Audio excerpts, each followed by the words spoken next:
What is going on, gang? Have you ever been drawing a floor plan and thought to yourself, how big should that walk-in closet be? Is it 3 feet? Is it 4 feet? Is it 6 feet? Is it 15 feet? I am a home designer. I do this all day, every day, and I would love to share with you what I've learned and some tips along the way. Let's dive in.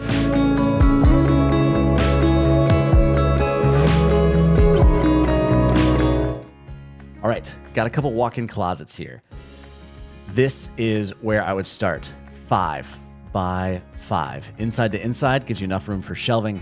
Not a ton of space. It's not the world's biggest closet. This is great for a kid's bedroom or something like that. If you are looking at a plan and they're showing less than 5 feet there, let's delete that so we can see it a little better.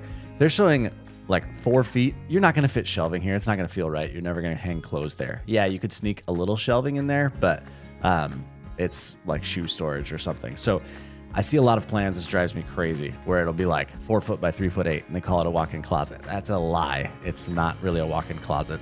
Don't do that. Let's get into some bigger ones. So if you want 2 sides of shelving, this is the minimum you can go to get 2 sides of shelving. That's 6 foot. I have done this. It works. Again, this is kids' bedroom stuff. If we're getting into the primary, we want to go a lot bigger. A lot of plans lately putting a ton of space into that closet.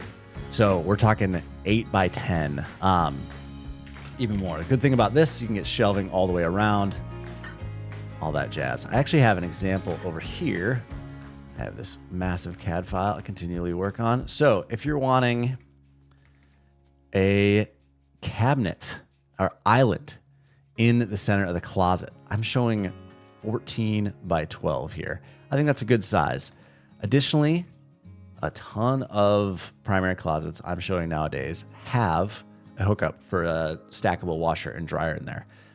Sometimes ditching the laundry room on the main floor, throwing it upstairs for the kids. And then, yeah, just doing your laundry all right in the closet because that's where your clothes are. If you have any other thoughts on closets, layouts, hit me up in the comments if you have any questions. I'd love to know. Please like and subscribe. And if you want to see any future videos, again, add a comment down there and I'll try and get to it. Awesome. Thanks for watching. Bye.